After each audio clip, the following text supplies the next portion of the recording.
지난 6일 독립기념관장에 취임한 분 김형석 고신대 석좌 교수입니다. 여기에 대해서 광복회를 비롯한 독립운동 관련 단체들이 일제히 반발하고 나섰는데요. 김형석 관장은 뉴라이트 인사다라는 게 요지입니다. 예를 들어서 일제시대에는 나라가 없었기 때문에 우리 국적은 일본이었다라든지 국가가 성립하려면 영토, 국민, 주권이 있어야 하는데 우리는 그걸 다 빼앗긴 상태였기 때문에 임시정부 계승이란 상식적으로 성립이 안 된다 등등등의 발언이 문제가 된 겁니다. 급기야 37개 독립운동단체는 임명 철회를 촉구하면서 광복절 행사에도 불참을 선언했고요. 정치권에서도 민주당과 조국혁신당이 불참 선언을 하는 그야말로 초유의 상황이 벌어졌습니다. 광복절 되기 전에 양쪽 이야기를 좀 다 듣고 판단을 해보겠습니다. 저희는 2명의 인사를 모두 초대했는데요. 오늘은 김형석 독립기념관장 그리고 내일은 이종찬 광복회장 차례로 만나보죠. 먼저 김형석 신임 독립기념관장의 입장부터 확인하겠습니다. 관장님 어서 오십시오. 네, 안녕하세요. 지금 벌어지고 있는 일련의 상황들에 대한 전체적인 입장이랄까요? 네네. 심경부터 말씀을 해주시겠습니까? 제가 이율 영문을 모른 채 갑작스럽게 뉴라이트가 되어졌습니다. 뉴라이트 활동을 했던 행적도 없고 뉴라이트를 했던 분들도 그런 사람은 우리 주변에 보지도 못했다. 김형석이란 사람은? 네네. 다 그렇게 얘기를 하고 있고 또 뉴라이트라고 할 때는 일본의 식민 지배가 우리나라 근대화에 도움이 되어졌다라고 주장하는 분들입니다. 예. 그런데 내가 이제까지 쓴 글이나 강연이나 어디에서도 그런 적이 없습니다. 그래서 내가 뉴라이트가 아니다라고 말씀을 드렸는데 내가 말씀드린 것이 그대로 전달되지가 아니하고 그냥 어떤 프레임이나 또 어떤 필요에 의해서 의도에 의해서 그냥 단정적으로 자꾸 보도되어서 직접 우리 시청자들과 만나서 제 진의를 좀 전달할 수 있는 기회가 있었으면 좋겠다라고 생각을 했는데 마침 이렇게 제가 애청하는 김현정의 뉴스쇼에서 요청을 주셔서 너무 감사합니다. 그러면 좀 확인을 하고 갈 예, 것이 김형석 관장께서는 독립기념관장에 뉴라이트 인사가 임명되는 건 부적절하다는 입장이신가요? 그 뉴라이트라는 것을 이제 기존에 지금 제기하고 있는 그 일제의 식민 지배에 근대화에 도움이 되었다라든지 그런 주장을 하고 있는 인사가 되어서는 안 되는 거지요. 그러니까 일반적으로 이야기하는 그렇습니다. 식민지 근대화론이라든지 뭐 이런 뉴라이트 인사가 독립기념관장에 오는 것에 대해서는 나도 반대다. 물론이죠. 네. 그 말씀. 그런데 이제 김형석 관장은 뉴라이트 인사기 때문에 지금 부적절하다는 것이 반대하는 분들의 주장이거든요. 뉴라이트 아니십니까? 아니죠. 내가 어떤 면에서 뉴라이트입니까? 그 근거를 좀 제시해 주십시오. 자 그러면은 왜 광복회를 비롯한 37개 단체가 김 관장님을 뉴라이트 인사라고 지금 의심을 하고 있는 건지 제가 그분들을 대신해서 한번 하나하나 좀 짚어보겠습니다. 우선 이사장으로 재직하셨던 대한민국 역사와 미래라는 조직의 구성원들을 보면 여러 명이 이미 수년 전부터 뉴라이트 활동을 했던 분들이더라. 게다가 관장님이 과거에 하셨던 발언들 가운데도 뉴라이트에서 해왔던 주장과 맥이 다 있는 내용들이 상당히 있더라. 이게 이제 대표적으로 나오는 어떤 근거거든요. 어떻게 보십니까? 지금 대한민국 역사와 미래재단에는 지혜의 숲 백인 포럼이라고 하는 구성이 있습니다. 그곳에 약 100여 분의 우리 사회 지식인들이 참여하고 있는데요. 거기는 이념적으로 어떻게 보면 우익에 속한다고 생각되어지는 분들도 계시고 좌익에 속한다는 분들도 계시고 우리가 함께 모여서 대한민국의 장래를 위해서 국가에 필요한 대안을 제시해보자라고 모여있는 모임입니다. 그런데 그 가운데 특정한 인사가 과거에 뉴라이트 행적을 했다. 뭐 그렇게 얘기하는 것은 그건 당연한 얘기일 수가 있습니다. 그럼 또 반대로 그 반대 입장에 있는 분들 문제를 또 제기하는 분들도 있을 수 있거든요. 그러니까 전체를 보아야지 그 100여 명 되는 구성원 중에서 몇 사람을 보고 그렇게 얘기한 것은 그건 바른 것이 아니다. 그리고 그 단체를 대표하는 것은 기념관장으로 취임하기 전까지 저였습니다. 그리고 그분들이 어떤 대한민국 역사와 미래재단의 직함이나 그런 걸 가지고 활동하신 적이 없어요. 그러니까 이쪽에서 보면은 저쪽 인사라고 하는 사람들, 예, 예. 저쪽에서 보면 이쪽 인사라고 하는 예. 사람들이 다 섞여 있다 그 그렇습니다. 말씀이세요? 네네. 예. 과거 발언들도 논란인데요. 네네.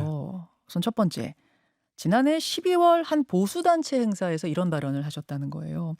대한민국 광복이 언제 됐는가 하면 예. 1945년 8월 15일 광복되어졌다.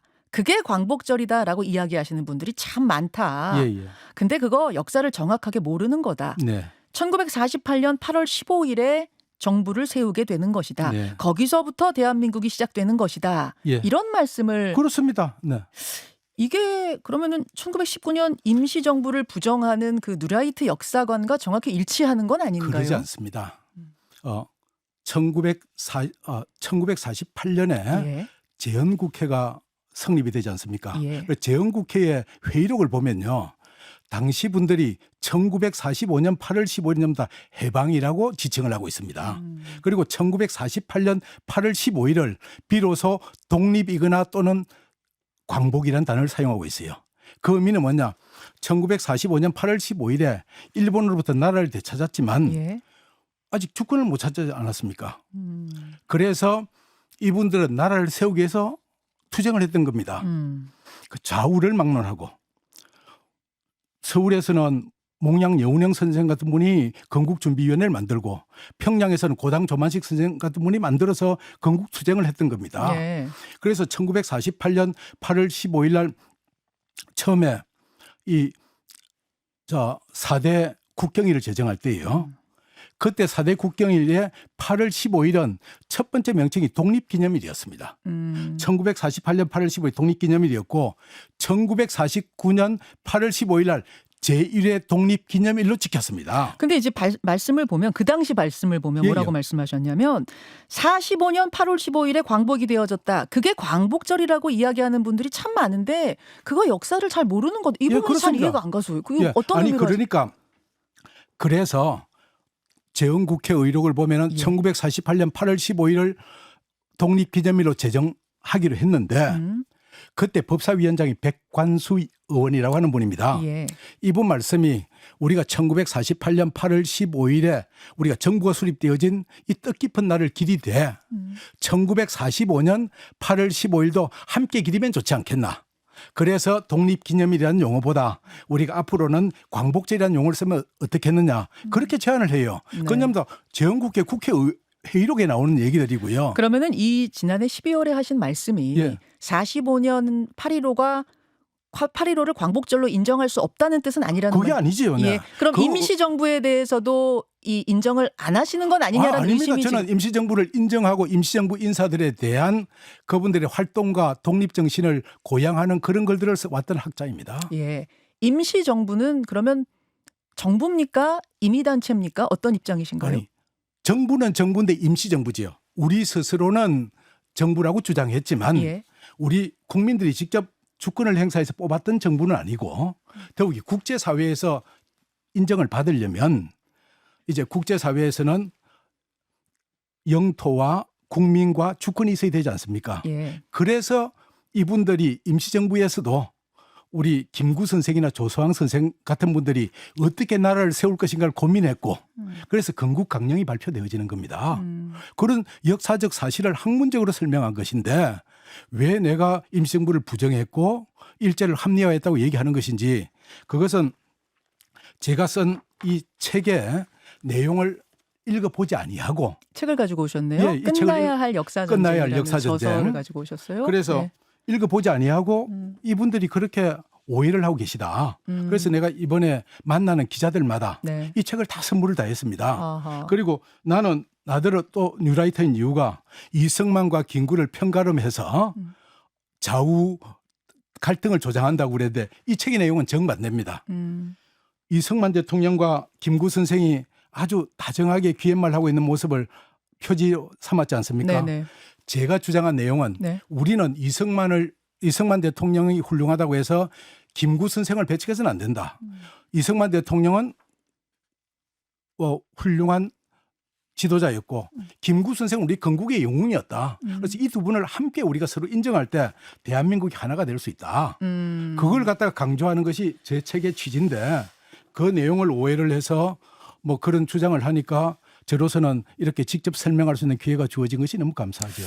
지난해 다른 행사에선 근데 이런 발언도 하셨더라고요. 국가가 생기려면 제일 기본이 되는 게 영토 국민 주권인데 그걸 일본한테 다 빼앗겨 버렸다. 따라서 임시정부 계승은 상식 있는 사람이 볼 때는 도저히 성립할 수 없는 이야기다. 이게 자꾸만 이제 어떤 발언들이 임시정부를 그러면은 김 관장님께서는 정부로 인정하지 않으시는 건가? 부정하시는 건가? 계속 이런 이제 좀 해석들은 낳는 것 같습니다. 그 이제 그러니까 책에 나오는 전체 문맥을 보면은 무슨 말인지 이해를 하실 터인데 한 부분을 떼어놓고 하시기 때문에 그렇습니다. 이 책에서는 제가 1919년이 우리의 건국일이라고 주장하시는 분들과 1948년 8월 15일이 건국일이기 때문에 우리가 건국지를 제정해야 된다는 양쪽 분들에 대한 비판을 다 하고 있습니다. 양쪽을 다? 예, 양쪽을 다 비판하고 있습니다. 그래서 나는 건국절 제정을 반대하는 사람이에요. 이미 2년 전에 왜 우리가 광복절이 있는데 그 광복의 의미를 모르고 건국절을 제정하려고 하는 그런 주장을 하냐라고 그렇게 주장한 뉴라이트들 반대했거든, 비판했거든요. 그 기록도 다 남아 있습니까? 이 책 속에 다 책 속에 있습니다. 있어요. 건국절 주장하는 사람은 난 비판했던 사람이다. 그렇습니다. 그러면 광복절 이야기하시는 분들은 왜 비판하셨어요? 아니 그분들이 광복절을 비판한 것이 아니고요. 1919년에 나라가 건국되어졌다고 얘기하기 때문에 그것은 우루과이의 몬테네그로 협약에 의해서 국제사회에서 인정해주는 보편적인 기준이 영토와 국민과 주권이 있어야 되거든요. 그러니까 전 세계가 인정해 줄 수 있는 관점에서 설명을 해야지 우리만 정서적으로 그걸 인정하면은 그 마치 북한이 세계의 흐름을 부인하고 올해는 주체 112년입니다. 라고 하는 것 같은 논리가 되잖아요. 역사학자로서 세계사적 관점에서 해석한 것이다 그 말씀이시군요. 그렇습니다. 그 말씀은 지금 또 하나 논란이 되고 있는 이번 독립기념관장 면접 당시에 일제강점기에 우리는 어느 나라 국적이었냐라는 질문에 대해 일본 국민이었다. 이렇게 말씀하셨다는 거와 맥이 비슷한 건가요? 정확한 개념을 알아야 되는데 나에게 갑작스럽게 광복회장은 독립기념관의 당년직 이사입니다. 그래서 그분이 면접위원으로 참여를 해서 나보고 이렇게 물었어요. 일제강점기에 우리 국민의 국적은 어디입니까? 라고 물었습니다. 국적은 법적인 자격을 말하는 겁니다. 그래서 내가 이렇게 대답했죠. 일제강점기에 우리 국민들의 국적은 일본이었지요.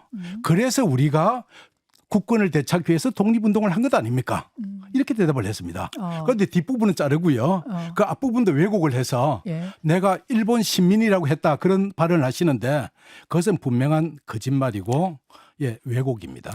어떤 말씀이신지는 알겠는데 근데 세계 다른 모든 나라가 세계사적 관점에서 해석을 하더라도 우리 민족만큼은 이것은 불법적인 국적 탈취였고 지금도 인정할 수 없는 것 아니겠습니까? 우리만큼은 불법으로 탈취당한 그 을사늑약에 의해 탈취당한 걸 인정하지 그걸 다 인정하죠. 그걸 인정하면서 그렇다고 해서 우리가 그때 당시 국권을 강탈당해서 예를 들어서 송기정 선수가 베를린 올림픽에 왜 일장기를 달고 뛰었겠습니까? 그분은 그걸 원치 않았지만 우리가 국적이 일본이 아니면 참가할 수 있는 길이 없었거든요.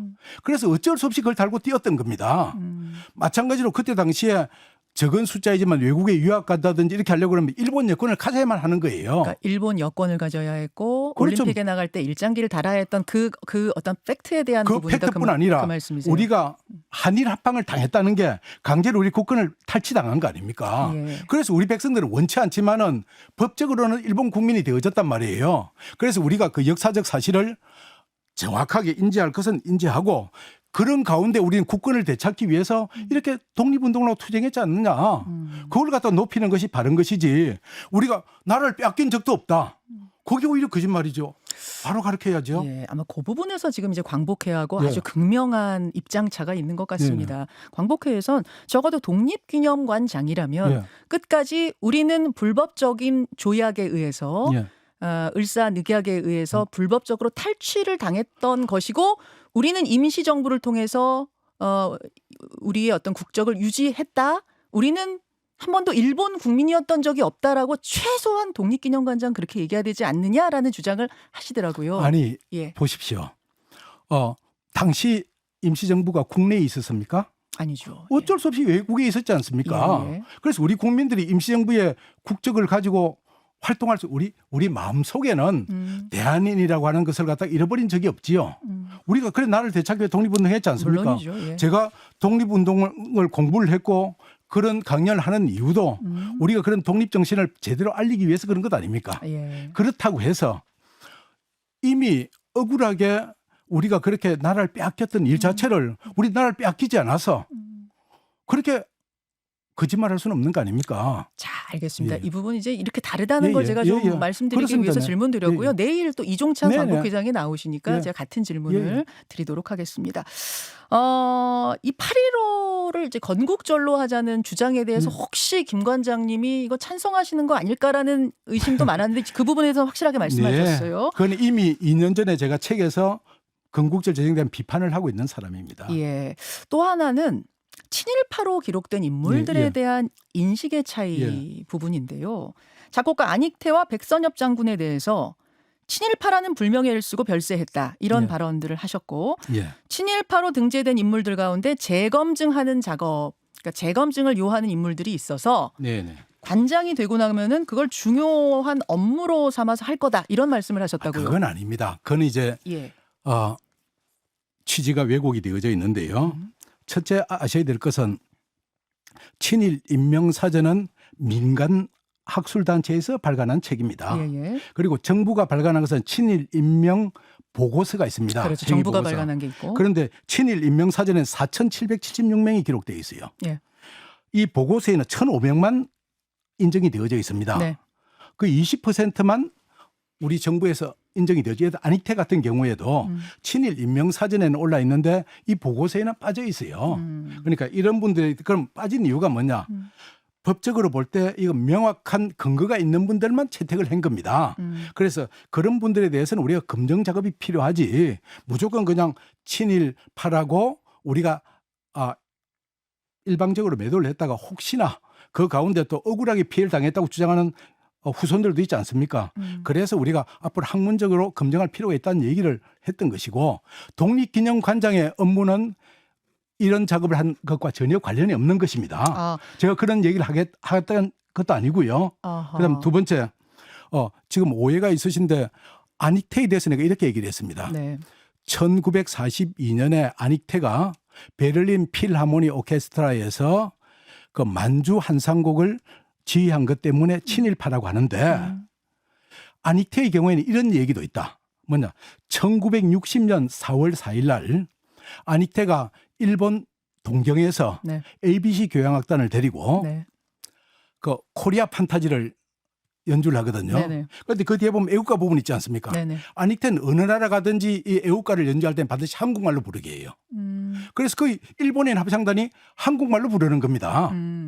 그래서 안익태가 돌아오자마자 자기 부인한테 너무 기뻐하니까 부인이 당신이 왜 기뻐하냐?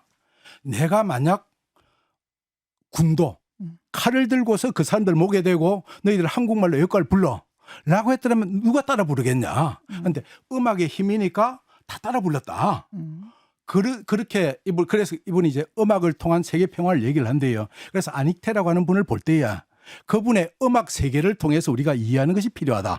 두 번째, 그렇게 볼 때에 이분을 친일로 볼 것이냐 아니면은 일제하에 그 어려웠던 시기에 독학을 해서 세계적인 음악가가 되어지고 오히려 일본을 능가하는 그런 음악가가 되어진 그 길의 입장에서 볼 것인가. 그걸 갖다 우리가 한번 조명해보자. 내가 그렇게 문제 제기를 한 거예요. 그 관장님 안익태 기념재단에서 일하셨던가요? 네, 그렇습니다. 제가 연구위원장 했습니다. 연구위원장 하셨죠. 그래서 지금 안익태 작곡가 안익태에 대한 이야기를 좀 길게 하셨는데 근데 이 안익태, 백선엽 장군 이런 분들은 다 소송까지 갔지만 친일 행적이 인정이 돼서 여야 합의로 만들어진 그 반민족 행위 진상규명위원회에도 이름이 올랐던 분들이라서. 정확한 팩트를 얘기하면요. 안익태의 경우에는 그런 일이 없었고요. 그래서 친일 반민족 진상규명위원회 보고서에도 이름이 없고요. 두 번째, 백선엽의 경우에는 제가 이렇게 설명을 했습니다. 사람은 인생의 행적을 볼 때에 어떤 측면에서 보냐에 따라 평가가 달라질 수가 있는데 이분이 일제시대에 간도 특설대에 복무했다는 것 때문에 친일 반민족 행위자가 되어져 있는 측면과 6.25 전쟁 때 나라를 지킨 호국의 영웅이라는 측면이 있다. 그런데 그 간도 특설대에 이분이 근무를 하면서 우리 조선인들을 학살해서 이분은 친일 반민족 행위자라고 얘기를 하는데 그 관련된 일지를 보면은 108차례에 걸쳐서 학살 토벌 일지가 나옵니다. 알겠습니다. 오늘 그 문제에 대해서 사실 토론을 이어가게 되면 좀 길어질 것 같아서 어떤 입장이신지 제가 이해는 했는데 다만 독립기념관장이신데 독립운동가의 얼을 기리고 독립운동 정신을 계승하는 자리에 앉은 분이 억울한 친일파가 없도록 재검증 작업을 해야 된다고 말씀하시는 게 과연 좀 맞는 거냐 뭐 이런 얘기도 좀 있더라고요. 그건 이제 제가 역사학자 시절에 역사학자로서 얘기한 것이고요. 독립기념관장은 공직에 있는 사람입니다. 공과 사를 구별할 줄 알아야지요. 그래서 이번에 그런 말씀을 하신 건 아닌가요? 면접? 아니죠. 그건 이번에는 기자가 과거에 어떤 취지로 그런 얘기를 했냐고 해서 물어서 지난 시기에 난 이런 취지로 얘기를 했다라고 답을 한 것이지요. 독립기념관장으로서 한 얘기는 아니다. 네, 그렇습니다. 그런 말씀. 지금 이제 시종일관 마녀사냥 당하고 있다 그런 말씀하셨어요. 뭐 악마화 당하고 있다 그런 말씀하셨는데 그렇다면 혹시 광복회를 비롯한 단체들 임명철회 요구에는 응하실 생각 전혀 없습니까? 그렇습니다. 전혀 없습니까? 네, 그렇습니다. 그렇게 되면은 광복절 행사가 다 반쪽이 될 수도 있고. 아니 그건 제 책임이 아니지요. 제 책임이 아니고 뭐 그거는 우리 정부에서 잘 판단할 일이지만 그 뭐 오늘 떼쓴다고 그러면 누구나 다 그렇게 해야 됩니까? 혹시 그러면 지금 광복회라든지 이런 단체들이 임명철회 요구하는 데에는 다른 의도가 있다고 의심하시는 걸까요? 뭐 개인적으로는 그런 생각이 있기도 하고 어떤 생각을? 뭐 제가 그런 얘기를 이 자리에 하는 게 적절하지 않습니다. 그리고 또 그런 기사들도 언론에 보도되고 있지만 저는 뭐 그분들의 뜻을 그렇게 얘기하고 싶지는 않습니다. 지금 시간이 별로 없어서 질문거리들이 꽤 많은데 오늘 여기까지 입장을 확인하고 내일은 광복회장 통해서 또 제가 질문 드리면서 정리해 보겠습니다. 고맙습니다. 감사합니다. 김영석 독립기념관장이었습니다. 김현정의 뉴스쇼는 시청자 여러분의 참여를 기다립니다. 구독과 좋아요, 댓글 잊지 않으셨죠? 알림 설정을 해두시면 평일 아침 7시 10분 실시간 라이브도 참여하실 수 있습니다.